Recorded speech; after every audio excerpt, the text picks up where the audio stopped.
Anyway, what I was talking about, in one of the meetings that we had few weeks ago, someone asked why everyone is not born awakened. What is the Okay. reason? My answer at that time was that everyone is awakened. It's just they don't know it. Okay. Well, what do you mean by awakened? Awakened means somebody that knows that who they really are, the true self, knowing that you are not your physical body. Okay. And the answer that I give was based on the experience that I was having, that everybody is that born to this this planet is coming based on the knowing they are awakened, they are clear, they are, and then the society changes. So, But so they have an awareness. they have awareness, Okay. but they forget about it. Yeah. But It's kind of like watching a child, and you watch a very young child, and they act. By the time that they get to be 4 or 5 years old, they're different. They that's seem to lose that awareness. that's correct. But that didn't satisfy me. Okay. The answer that I was giving it was not satisfactory. Then what happened to me at the evening was that I found myself to be get shaped in my mother's womb. Okay. Then then I came up with a Planet Mom. Okay. I said, okay, in Planet Mom, when I was there, when I was born in Planet Mom, I was conditioned to a certain uh, life. Okay. I was growing. The anger would come. The frustration would come because I was feeling from, Okay. I had So, no idea where it was right. coming from, but I could feel it. But you're talking about the anger from the other people outside, In my mother's wound, right? I was the only one in Yeah. there. Yeah. I didn't know anything about other people. Right. As far as I concerned, when I was in Planet Mom, Yeah. I was the only person. Okay.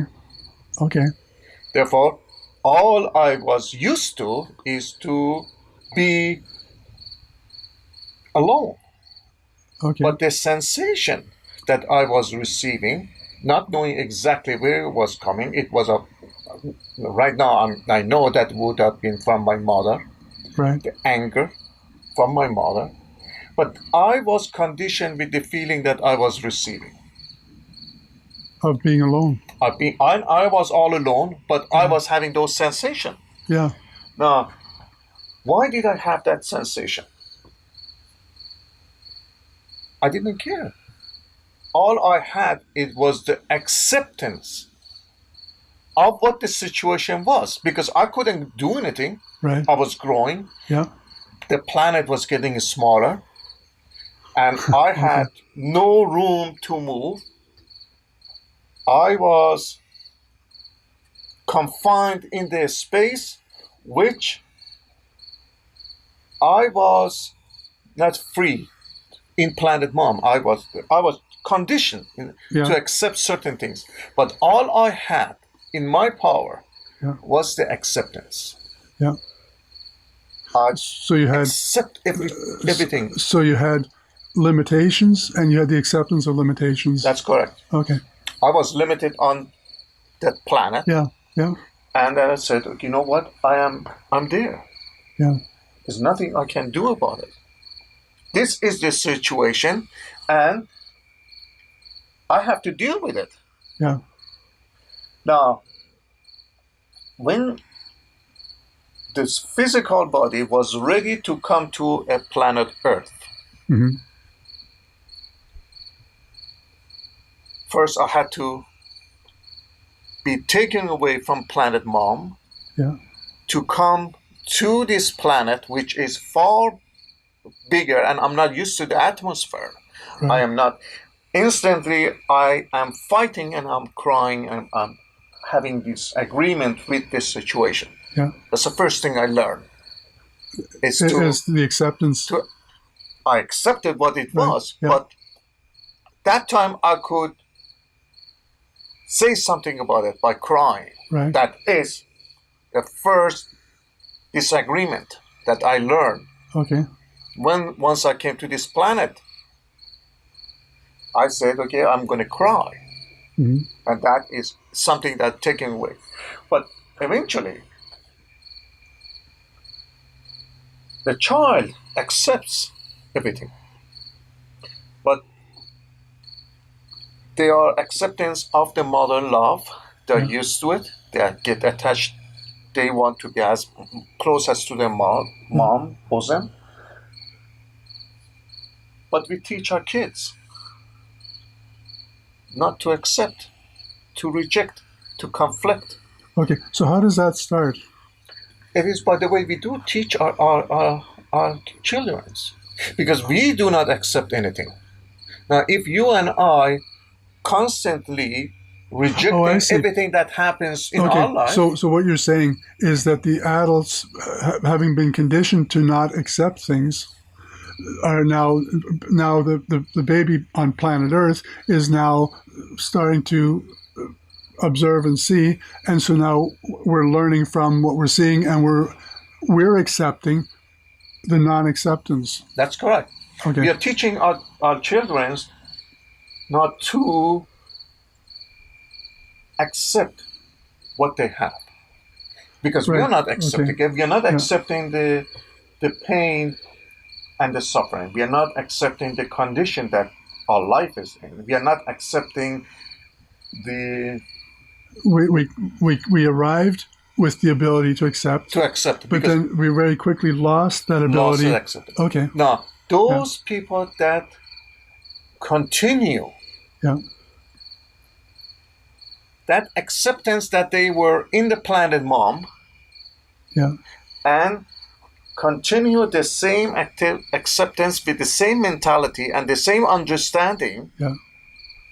While they are in this planet Earth, they are the ones that are awakened. Okay.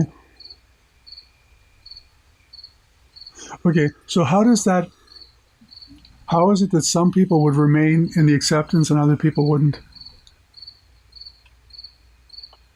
That is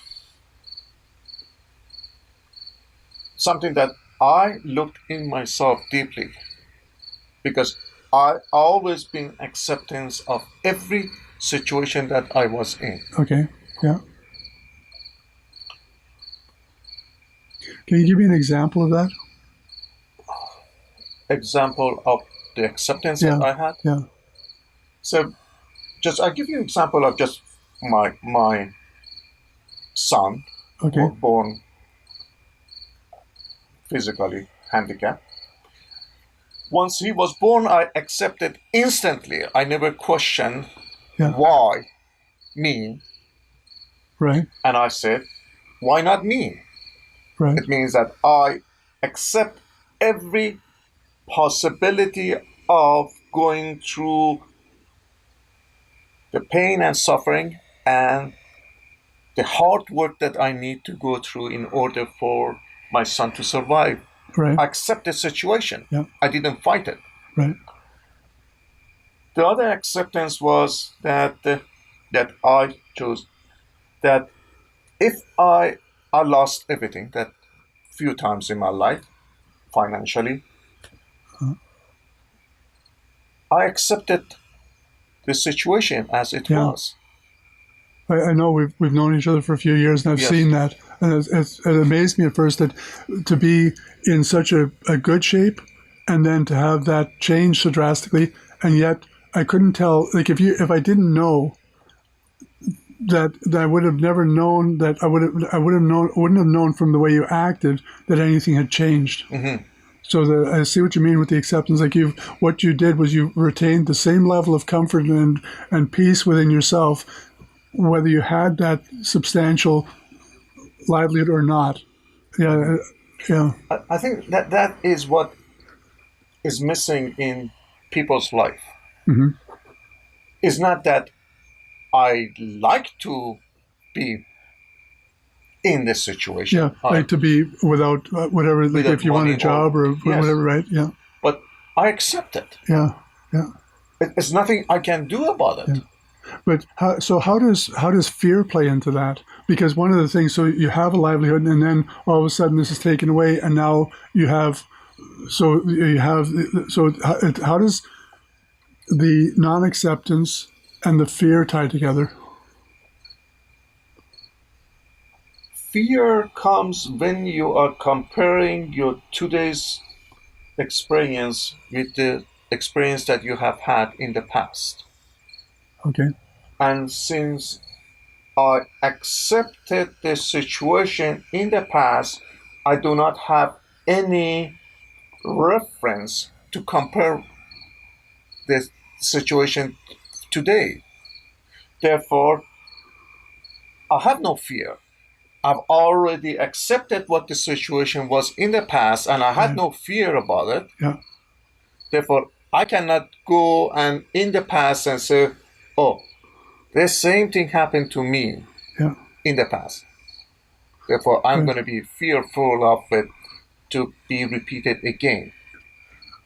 But because I accepted it Right. in the past, Yeah. and I welcome it if it does happen to me because I know based on my past experience, I already accepted it once. Right. Then it's easy for me to accept it, and therefore I have no fear. Yeah. So in a way that the subconscious protects us, like we're here today to talk about something because we didn't die yesterday. And the reason we didn't die yesterday is because we did some things, like we didn't step out in front of a car, and our subconscious prevented us from doing that.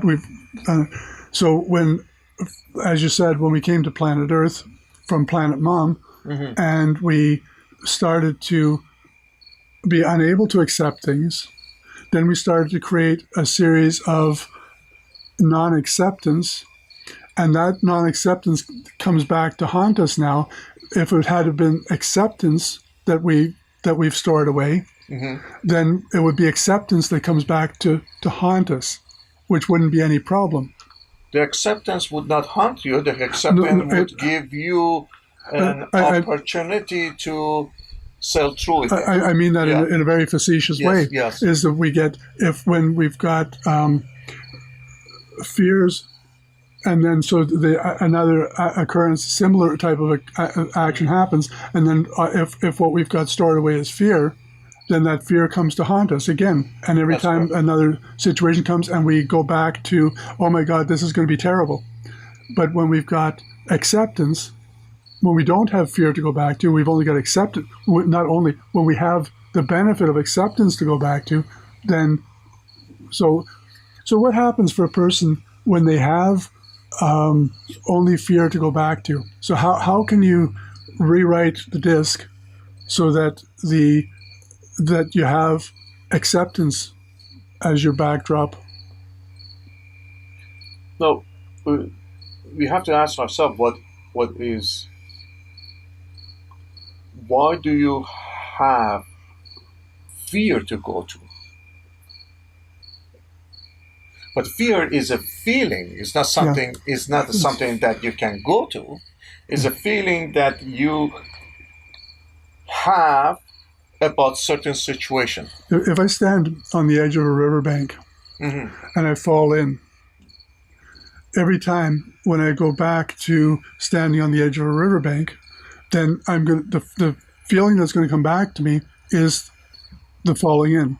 So the same thing when I have an experience of having lost a job, then I have the experience of, and then that experience was that it took me several months, several years to find new work.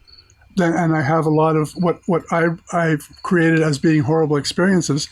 It's like standing on that riverbank and I fall back in, and I fall back into that. So anytime when I'm without that job, then I automatically fall back into all those experiences that are horrible for me in my Okay, recollection. when you are falling into the river because you're standing on the edge, because at that moment you're afraid of falling and dying. Right. Therefore, that is for the protection of your life. Mm-hmm. Now, losing your job, is your life depend on it? In the illusion that I created for myself when I lost the job, then I'm in that space where that everything in my life is going to go wrong. That's why I have the fears of losing the job. It's so if I've created for myself that it was a very difficult time in that space. Okay, what did you use fear as? Did you use it as something to cause you more pain, or do you use it as a tool? I would say that it's something more pain, because automatically if I go, let's say for example, if I go to a position of, okay, so lose the job, lose the paycheck, can't pay the mortgage, lose the house, lose the family, end up on the street. Okay. Now, about 24 years ago, 23 years ago, I left a very good job with good paying, and I invested in certain things, and I lost everything. And I was hungry for a few years. Mm-hmm. And I was afraid that I'm going to lose everything. Mm-hmm. But I used fear as my tool. Okay, so what's the difference? The difference is fear is a tool for you to survive, not to get killed. If there's a lion attacking you, fear tells you to move away and go hide, or don't engage with the lion to fight. Okay. Fear is a tool. Okay. Now, if you have lost your job, say 10 years ago, and fear has come, and the fear has come because it wants to teach you something. It's not there to create a problem for you. Okay. It is there to say, you know what? You need to do something about the situation. Okay. Prepare yourself for a next event. Okay. Something may similar to this happens, and I am giving you a warning, and it is up to you to use me as this warning as a tool or as something to be afraid of it for the rest of your life.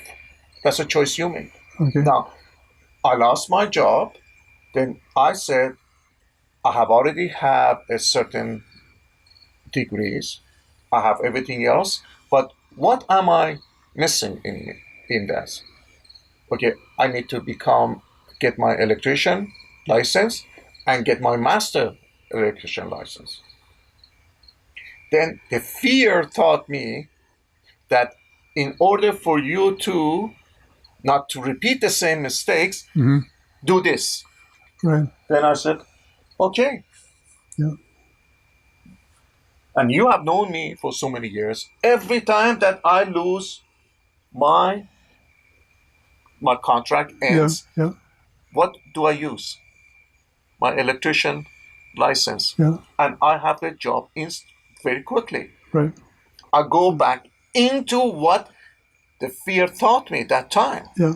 To go and do it. Now, is it fair to say that when you have, so you've come from from very early on with acceptance. Mm-hmm. So somebody that comes from very early on with fear, and fear being, so you've got fear as a weapon. So you've got a sword, and one end of fear has a very nice solid handle, and the other end of fear has a very sharp knife. And so you've come from a space of holding the very good handle, and you're using fear as a weapon that's in your favor. Mm-hmm. But there's many people that end up, they're holding fear from the sharp end, they're holding it from the wrong end, and something else is controlling that handle. Is that the truth? It's only as true as what I believe it to be, but it only matters what I believe. That's correct. Therefore, it is their perception. Yeah. What the fear is. But the fear reality, the reality of fear is to give you warning not to repeat the same. Right. But that's a reality. That's a universal law. And then so there's the knowledge of that. So now I know that. and then I can say, okay, so I know that, but every time, because of although it's a choice, the choice I've made so many times over is the same choice, and every time it comes up, I'm always grabbing the sharp end of the thing instead of grabbing the handle.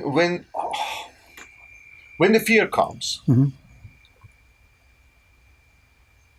how do you know that you're grabbing on the wrong end of the knife? Because the fear isn't bringing me any kind of peace. It's not bringing me any kind of... Why it doesn't bring you any kind of peace? That is what you have to ask. If I don't have the knowledge that it can be different, is the first part. Okay, now if you put aside your knowledge, so if knowledge is something, experience that you have had in the past, is it correct? Yeah. Okay. Now at this moment, if you're not dealing with your knowledge, right, and the knife is there, the fear is there, right. But I'm not dealing with the knowledge, I'm dealing with the knowing, because I've gone through this, and from my own experience, I've always come out into that. I stand on the riverbank and I fall in. So I know what it feels like to get wet. Okay. And so now every time when I get to that riverbank, so if the riverbank is losing a job, if the riverbank is a certain financial situation, a certain relationship situation, then I go back to my knowing, because I've had to dry those clothes, I've had to repair that heart, I've had to repair that bank. So then how do I go from that experience to a new experience?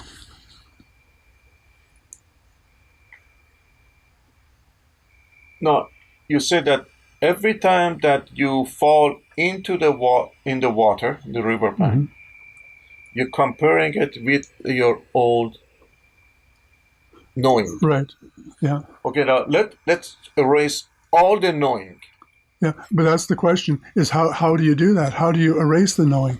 How do you take what you've experienced and say that it didn't happen? Can you watch it now? I can imagine it. Okay, now let's see. We are watching it now. Okay. We are in the water. Right. We don't know how we got in the water. We know that we were at the edge of the river bank, and something happened, and we fall in the water. Right. And you're in the water now. Yeah. What do you need to do? Swim. You absorb it. Climb out. You absorb it, and you're looking at it, and I am in the water. Right. Then you recognize it. The 5 steps of the art of knowing. You recognize that you are in the water, and the situation is you're recognizing the situation as you are in the water. Right. And the next step is no fear. Right. You're not going to compare the situation as it is with something that you did in the past. It is just the first time you're falling. You have no point of reference to compare it with. Okay, so you have no fear at this point. So if I can hold there, so what you're saying is that when I find myself in a position where, let's take job loss for example, and then in that moment, then what I have to do is freeze my thoughts. I have to, like a movie, just slow it down, and now just say, okay, instead of letting this run full speed ahead on the film that we used to have that we know, let's stop that film and let's take a look. And at this point, where that moment, the moment I fall in the water, instead of creating the film of all the grass and the weeds grab my feet and the whatever's in that water that's going to eat me alive, I stop that film. We don't play that part of the film. And now what we do is, from that moment, I go and I recreate what the possibility is. So now I'm looking at it and I'm saying, okay, so what actually... What do you need to recreate? No, I'm just thinking from the perspective of how do you move forward from this? You're not going forward. You cannot go forward. This is a situation. This is where you are. Yeah. Going forward comes after. This is what I'm getting to. Yeah. This is what I'm getting to, is that, so if I don't want to relive the experience of fear, if I want to create an experience of acceptance, so now at this point I've fallen in the water. That's it. And now moving forward, what's happening is now, like you said, I absorb that I'm in the water. That's This right. is now I can pull some of the fragments from the past. I'm here today to talk about it. So that means that the water wasn't as bad as I created it to be in some kind of an imagination. That's correct. All I've done is, so now I can take that fragment that was good about the fact that I came out of the water. And now I can start to create an acceptance of it, because, okay, so the water was there, it was wet, it was, but I came out of it. And so that means that if I came out of it before, if I lived to tell about it, now that means, okay, so it wasn't as bad as I remember it to be. So there's no point remembering it as bad because it wasn't as bad. That's right. And then when you know that you have come out of it, Yeah. that is a trust that you have on yourself. Right. This is a trust. I will survive. Yeah. And this is I did in the past. And this is how we recreate our future, or how we create our future, is that if we keep going around in circles and we keep doing what we've always done, which is, once you have a circle of things that work really well, then by all means keep going in that circle, right?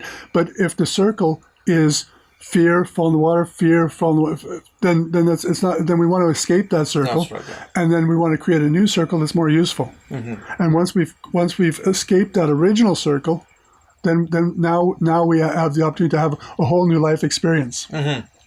Yeah. And that's when you have no fear, Yeah. then you trust the situation that you are in. You trust. Who are you trusting to? You're trusting you. Yeah. You're trusting that I will get out of this place the situation that I'm in. Yeah. And then when the trust comes, then the acceptance comes. Yeah. And that acceptance, Yeah. once you accept, this is the reality of my life.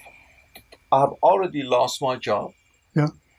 And what do I need to do about it? Yeah. And it's rather, so even when we were dealing with a new situation, with a new experience, and that we could think this is negative, we can actually create nothing about it and just see, let's see what's going to happen. It goes to that blank canvas perception of life. Is we can't change what's already happened to the degree, like, but we nothing has yet happened now. So we can, rather than create something about what the future is going to be horrible, we can say, well, the universe is on my side. Things are going to work out well for me, and then we can live into that, and we can create something that's definitely going to be better than recreating something that didn't even happen in the past. We live to tell about it, so it wasn't as bad as we thought it was.